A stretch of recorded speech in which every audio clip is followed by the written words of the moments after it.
UP विधानसभा उपचुनाव से पहले ही यहां पर सीएम योगी ने कर दी केंद्र से ये बड़ी मांग। जी हां, विधानसभा उपचुनाव के लिए फ्री हैंड चाहते हैं योगी आदित्यनाथ। क्या उनकी इस डिमांड को पूरा करेगी सरकार? मुख्यमंत्री के उपचुनावों के लिए खुली छूट की मांग इसलिए आई है क्योंकि लोकसभा चुनावों में उम्मीदवारों के चयन के संबंध में उनके सुझावों और इनपुट को नजरअंदाज कर दिया गया था। योगी समर्थकों का कहना है कि यही कारण रहा कि भाजपा की सीटें घटकर 33 रह गई है। अब चलिए जानेंगे खबर विस्तार से। तब तक आप हमारे चैनल टीसी न्यूज चैनल को लाइक एंड सब्सक्राइब करना ना भूलें। उत्तर प्रदेश में लोकसभा चुनाव में मिली करारी शिकस्त के बाद अब यूपी के मुख्यमंत्री योगी आदित्यनाथ के खिलाफ पार्टी में सब कुछ ठीक नहीं चल रहा था। पहले यहां पर दिनों जिस तरीके से डिप्टी सीएम केशव प्रसाद मौर्य ने ताबड़तोड़ सीएम के खिलाफ यहां पर बातें की, लेकिन फिर यहां पर सीएम योगी की तारीफ की, उससे यही लगता है कि उत्तर प्रदेश भाजपा में अब सब कुछ सुलझने की ओर अग्रसर है। जैसे कि सभी जानते हैं कि पिछले महीने बीजेपी कार्य समिति की बैठक के बाद से ही समाजवादी पार्टी से मिली हार की जिम्मेदारी योगी आदित्यनाथ पर डाली जा रही थी। प्रदेश के डिप्टी सीएम केशव प्रसाद मौर्य और ब्रजेश पाठक खुलकर ऐसी बातें कर रहे थे जिसका सीधा मतलब था कि हार की जिम्मेदारी उत्तर प्रदेश सरकार की है। पर योगी कैंपेन के लोग लगातार कह रहे थे कि जब टिकट बंटवारे में उनकी एक नहीं सुनी गई तो फिर किस आधार पर हार का ठीकरा उनके सर पर फोड़ा जा रहा है। यही कारण रहा है कि उत्तर प्रदेश में आगामी दिनों में होने वाले उपचुनावों के योगी फ्री हैंड की मांग कर रहे हैं।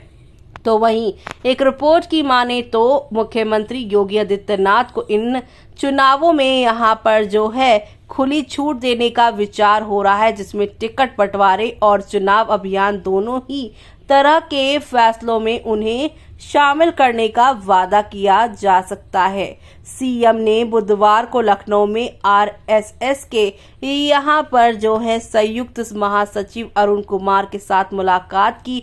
उसके बाद सीएम योगी को पार्टी की बैठक और केंद्रीय गृह मंत्री अमित शाह और भाजपा के राष्ट्रीय अध्यक्ष जेपी नड्डा के साथ व्यक्तिगत बातचीत के लिए गुरुवार शाम दिल्ली पहुंचना था। ऐसे में अब यहां पर एक्सप्रेस लिखता है कि आदित्य जो है यानी योगी आदित्यनाथ के करीबी लोगों का कहना है कि वो उपचुनावों में उम्मीदवारों को अंतिम रूप देने और अभियान की रणनीति तैयार करने से लेकर पार्टी के नेताओं को प्रभारी नियुक्ति करने की ओर लेकर जा रहा है और खुली छूट यहां पर चाहता है। तो वहीं मुख्यमंत्री की खुली छूट की मांग उनके खेमे के दावों के बाद आई है। लोकसभा चुनावों के दौरान जमीनी स्तर के कार्यकर्ताओं और अभियान की रणनीति और उम्मीदवारों के चयन के संबंध में उनके सुझावों और इनपुट की यहां पर जो है नजरअंदाज कर दिया गया, जिससे भाजपा की सीटें घटकर 33 रह गई, जो कि 2019 की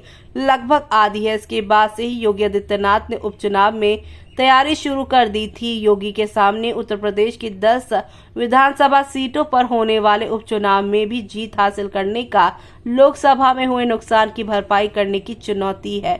जुलाई महीने में ही उसके लिए सीएम योगी ने 30 की एक टीम भी तैयार कर ली है, जिसमें 30 मंत्रियों को 10 उन सीटों पर काम करने के लिए लगाया गया जहां उपचुनाव होने वाले हैं। हालांकि इसमें दोनों डिप्टी सीएम केशव प्रसाद मौर्य और ब्रजेश पाठक को जगह नहीं मिली थी। इसका कारण ये भी था कि उस समय दोनों डिप्टी सीएम मुख्यमंत्री की किसी भी बैठक में शामिल ही नहीं होते थे। तनाव चरम पर था।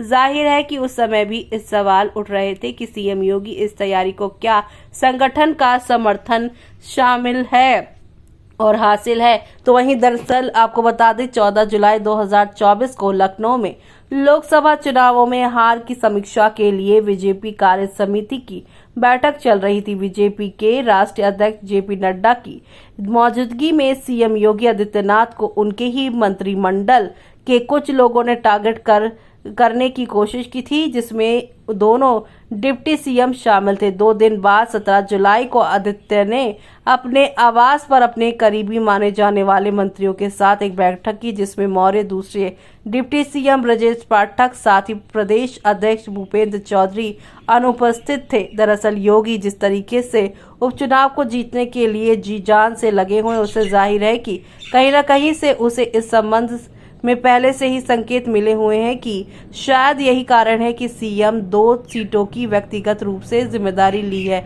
अयोध्या में मिल्कीपुर और अंबेडकर नगर में कटहरी मिल्कीपुर समाजवादी पार्टी के मौजूदा अध्यक्ष अवधेश प्रसाद के लोकसभा चुनाव में फैजाबाद, जिसके अंतर्गत अयोध्या आती, से जीत हासिल कर भाजपा के सबसे बड़े उलटफेर करने के बाद खाली हो गई थी।